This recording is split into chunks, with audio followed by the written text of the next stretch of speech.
Yıllardır o meşhur sözü duyup durduk. Savaş asla değişmez. Bize bunun suçlusunun sadece insan doğası olduğu yalanı satıldı.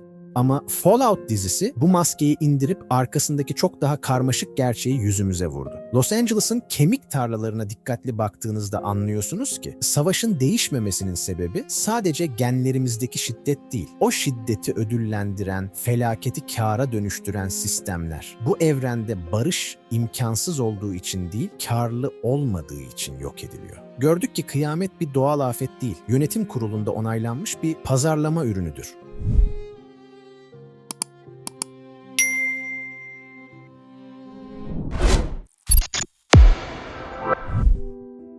Dizinin anlatısı, nükleer felaketin ardından sadece toprağın değil, tüm ahlaki değerlerin de çoraklaştığı, insan haklarının ise çoktan tarihe karıştığı bir dünyada geçer. Bu yıkımın ortasında insanlık keskin bir çizgiyle ikiye bölünmüştür. Bir yanda yeryüzünün kanunsuz vahşeti içinde radyasyon ve şiddetle boğuşarak hayatta kalmaya çalışanlar, diğer yanda ise sığınakların steril konforunda yaşayan ve bir gün yüzeye çıkarak Amerikan rüyasını yeniden diriltmeye ant içmiş olanlar. Ancak buradaki Amerikan rüyası ambalajı sizi yanıltmasın. Çünkü dizi bu kavramı Amerika'yı yüceltmek için değil, tam aksine onun üzerine kurulu olduğu kapitalizmi en sert şekilde eleştirmek için kullanır ve bu eleştiri dizinin felsefi temelini oluşturur. Bunu anlayabilmek için öncelikle dizideki nükleer felaketin gerçek nedenini bilmemiz gerekir. Her şey 2077 yılı öncesindeki büyük kaynak savaşlarıyla başladı. Dünyanın enerjiye aç olduğu, petrol ve uranyumun tükendiği bir dönemde Amerika ve Çin gibi süper güçler kalan son kaynaklar için amansız bir savaşa tutuştu. Bu bitmeyen savaş devletleri içten içe çürüttü. Devlet mekanizması savaşın yükü altında ezilip zayıflarken otoritenin boşalan o devasa koltuğuna kar amacı güden şirketler oturdu. Otoritenin devletten şirketlere geçişi medeniyetin çöküşünü hazırlayan asıl felaket oldu. Normal şartlarda devlet dediğimiz yapı halkın bir araya geldiği ve taraf gözetmeksizin sadece toplumun faydasını gözeten bir toplum sözleşmesidir. Teoride otorite halka hizmet etmek için vardır ve şirketleri denetlemekle yükümlüdür. Ancak Fallout dizisinde bu hiyerarşi sadece bozulmaz, tam tersine döner. Şirketler denetlenen değil, iktidarın ta kendisi olur. İşte evrenin asıl karanlığı da bu güç değişiminde gizlidir. İktidarı ele geçiren şirketler dehşet verici bir ticari gerçeği fark ederler. Kaos, barıştan çok daha büyük bir kar potansiyeli taşımaktadır. Bunu paraya çevirmek için pazarlamanın altın kuralını devreye sokarlar. Kitlelerin bilinçaltına sızmak, onların hem en derin korkularına hem de arzularına hitap etmek, Voltaigne'in dehası tam olarak buradadır. Savaş korkusunu ticari bir ürüne dönüştürerek sığınak pazarlamaya başlarlar. Fakat bu strateji kuru bir korku tüccarlığından ibaret değildir. Cooper Howard gibi halkın güvendiği, sevdiği yüzleri kullanarak güven de satarlar. İnsanlara sunulan şey sadece beton bir sığınak değil. Cooper'ın o meşhur gülümsemesiyle garanti altına alınmış parlak bir gelecektir.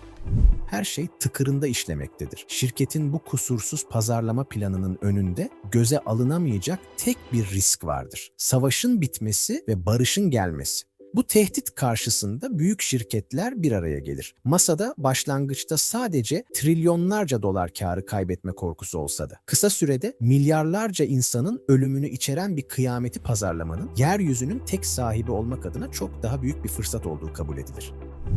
İşte yönetim kurulunda alınan bu kıyamet kararı bizi videonun en başında bahsettiğimiz ve dizinin tüm yapısını üzerine kurduğu savaş asla değişmez gerçeğine geri getiriyor. Peki ama neden? Neden bu döngü kırılamaz? Birincisi, savaş bir endüstridir. Eski ABD Başkanı Dwight D. Eisenhower'ın veda konuşmasında uyardığı gibi. Savaş, devasa bir askeri endüstriyel komplekstir. Gerçek dünyada silah ve savunma şirketleri kriz anlarında borsada nasıl rekorlar kırıyorsa, dizide de Voltec pazar payını korumak için barışı bir tehdit olarak görür. İkincisi, alternatifler yok edilir. Tarih boyunca küresel sisteme entegre olmadan farklı bir model deneyen ülkeler, nasıl darbeler, ambargolar ve müdahalelerle hizaya getirildiyse, dizide de Voltec dışında barış dolu bir dünya kurmayı başaran Shady Sands aynı refleksle bombalanır. Sistem kendi dışında bir başarıya tahammül edemez. Ve üçüncüsü, Mark Fisher'ın dediği gibi yeni bir gelecek hayal edilemez. Bugün nasıl sürekli eski filmlerin yeniden yapımlarını izliyor, modada ve sanatta geçmişin estetiğine sığınıyorsak, Fallout evrenindeki insanlar da geleceği değil, geçmişi inşa etmeye çalışır. Kimse yeni bir dünya kurmayı denemez. Aksine Amerikan rüyasını tekrar kurmak gibi eski dünyanın köhnemiş ideolojilerini diriltmek için savaşır.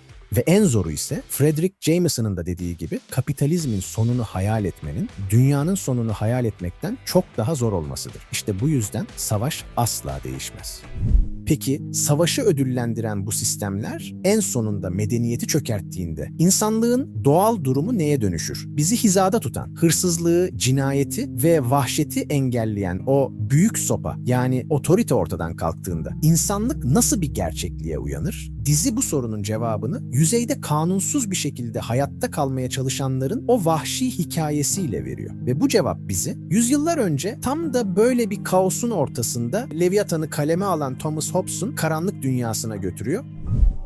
Hobbes der ki, güçlü ve caydırıcı bir otoritenin olmadığı yerde iyilik, adalet ve erdem gibi kavramlar sadece boş birer kelimedir. İnsanlığın bu doğal durumunda odaklanılan tek şey hayatta kalmaktır. Ve bu hayatta kalma dürtüsü kaçınılmaz olarak karanlık bir senaryoyu doğurur. Yasanın ve otoritenin olmadığı bu vahşi ortamda herkesin kendini korumak adına başkasının bedeni de dahil olmak üzere her şeye doğal bir hakkı vardır. Bu sınırsız özgürlüğün bedeli ise herkesin herkese karşı savaşıdır. Böyle bir belirsizlik ortamında ne tarım yapılabilir, ne sanat yeşerir, ne de bilim gelişir. Çünkü her insan her an ölme tehlikesiyle burun burunadır. Bu korku ikliminde hayat, Hobbes'un o meşhur tarifiyle yalnız, yoksul, kötü, vahşi ve kısadır. İşte insanlar bu dehşet dolu doğa durumundan kurtulabilmek için bir araya gelirler. Özgürlüklerini feda edip karşılığında güvenliği satın aldıkları o büyük toplum sözleşmesini yaparlar. Bu sözleşmede her birey seni öldürme hakkımdan vazgeçiyorum, sen de beni öldürme hakkından vazgeç diyerek sınırsız haklarını mutlak bir güce devreder. Hobbes'a göre en kötü yönetim bile yönetimsizlikten yani anarşiden iyidir. Dizideki çelik kardeşliği tam da buna örnektir. Faşizan, baskıcı, acımasız ve güç odaklı olabilirler ama otoritenin kurulamadığı o çorak topraklarda kontrolsüz bir vahşetin yanında en kötünün iyisi olarak kabul edilirler. Çünkü otoritenin olmadığı yerde Hobbes'un altını çizdiği Fallout'un yazılı olmayan tek anayasası devreye girer. Homo homini lupus yani insan insanın kurdudur. Öte yandan Hobbes'un o karanlık doğa durumunun tam zıttı gibi duran bir grup vardır. Voltaire'in protokol insanları. Dışarıdan bakıldığında bu insanlar sığınaklarda her türlü negatiflikten arındırılmış, steril bir ortamda yetişmiş, insanlığın en yüce erdemlerini taşıyan ve bir gün yüzeye çıkıp vahşilere medeniyeti öğretecek kurtarıcılar gibi görünürler. Ancak bu büyük bir illüzyondur. Çünkü sığınak insanları doğaları gereği iyi veya erdemli değillerdir. Onlar John Locke'un tabiriyle birer tabula rasa yani boş bir levhadır. Ve bu boş levha Voltaire tarafından kendi çıkarlarına hizmet edecek şekilde özenle ve sinsice işlenmiştir. Voltaire bu insanların zihnine tek bir hikaye kazımıştır. Yukarıdakiler vahşi, siz ise medenisiniz. Onlar yok etti, siz inşa edeceksiniz. İşte evrenin en büyük, en mide bulandırıcı ikiyüzlülüğü tam olarak buradadır. Çünkü vahşilere medeniyet götüreceğiz diyerek üstten bakan bu kibirli yapının temeli aslında o vahşetin ta kendisidir. Dünyanın sonunu getiren, milyarlarca insanı o cehenneme mahkum eden bizzat Voltaire'dir. Dizinin en büyük şeytanı olan bu şirket, gücü elinde tuttuğu için en iyi kalpli kurtarıcı maskesini takmış ve bizzat yarattığı cehennemde acı çekenleri yetersiz ve vahşi görerek yargılamıştır. Üstelik bu kurtarıcılık maskesinin ardında saf bir kötülük yatar. Voltaire, insanlığı kurtarıyoruz yalanıyla sığınaklara kapattığı insanları aslında devasa birer deney tüpü olarak kullanmıştır. Dışarıdaki insanlar radyasyonla boğuşurken. Voltaire, Volt 4'te bilim uğruna insan DNA'sını radyoaktif yaratıklarla birleştirip hilkat garibeleri yaratmış. Volt 31, 32 ve 33 üçgeninde ise şirket yöneticilerinin geleceği yönetebilmesi için diğer insanları genetik havuzlarını optimize edecek birer damızlık hayvan gibi çiftleştirmiştir. Başka sığınaklarda insanların üzerlerine psikoaktif gazlar sıkılmış, kimilerinde ise insanlar kurban edilmeye zorlanmıştır. Yani yüzeye medeniyet götürme vaadi. Aslında kendi günahlarının ve sadizmlerinin üzerini örtmek için uydurulmuş kanlı bir masaldan ibarettir. Lucy'nin yüzündeki o masum gülümseme bile aslında ona ait değildir. O gülümseme, kıyameti ticari bir plana, insanları ise kobay faresine dönüştüren şirketin yarattığı kurumsal bir maskedir. Peki dizi bize yalnızca Hobbes'un vahşi doğası, Çelik kardeşliğinin iktidar hırsı ya da Voltaigne'in şeytani planları gibi kötü ve yetersiz seçenekleri mi sunuyor? İşte tam bu noktada söz konusu çürümüş sistemlere baş kaldıran ve yeni, sağlıklı bir düzen inşa etmeye çalışan yapılar karşımıza çıkar. Bunların ilki Moldaver'ın vizyonuyla şekillenen Shady Sands gerçeğidir. Bu yapı henüz kıyamet senaryosu planlanırken durumun farkına varan ve yaklaşan o şeytani trajediye karşı örgütlenen hümanist bir iradenin ürünüdür. Nükleer yıkımdan sonra bile pes etmeyen bu topluluk hiçliğin ortasında eski dünyadan bile daha sağlıklı ve insancıl bir medeniyet kurmayı başarmıştır. Burası Hobbes'un iddia ettiği gibi başımızda sopa yoksa birbirimizi yeriz tezini yerle bir eden. İnsan doğasının sadece çıkarcı sistemler için değil, barış içinde örgütlenebileceğinin canlı bir kanıtıdır. Ancak bu organik başarı Voltaire tarafından, yani yine eski dünyanın o hastalıklı ideolojileri tarafından tehlikeli bir rekabet olarak görülmüş ve acımasızca yok edilmiştir. Fakat dizideki tek umut ışığı bu değildir. Bir de dördüncü sığınak gerçeği vardır. Burası Voltaire'in başlangıçta insanları radyoaktif yaratıklarla birleştirip korkunç deneyler yaptığı bir laboratuvardır. Ancak sığınak sakinleri bu karanlık mirası reddetmiş, yönetime başkaldırarak kontrolü ele geçirmişlerdir. Burası artık gelen herkesin dayanışma içinde yaşamasını amaçlayan bir yuvadır.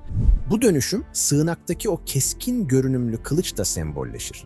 Dışarıdan bakıldığında bir ölüm makinesi gibi duran o alet, içeride kurulan bu barış ortamında en ufak bir zarar verme ihtimali bile olmayan işlevsiz ve sembolik bir nesneye dönüşmüştür. Çünkü barışın olduğu yerde kılıçlar sadece dekordur. Kısaca Fallout, savaşın kaynağını insan doğasında değil, rekabeti ve yıkımı ödüllendiren o bozuk sistemlerde arar ve bize şu çarpıcı uyarıyı yapar: eğer biz yeni bir gelecek hayal etmeye cesaret edemezsek, geçmişin hayaletleri geleceğimizi tekrar tekrar yakmaya devam edecektir. Son olarak izlediğiniz için teşekkürler. Eğer video hoşunuza gittiyse bir beğeni ve küçük de olsa bir yorum bırakmanız benim için çok değerli. Bir sonraki videoda görüşmek üzere, sevgilerle.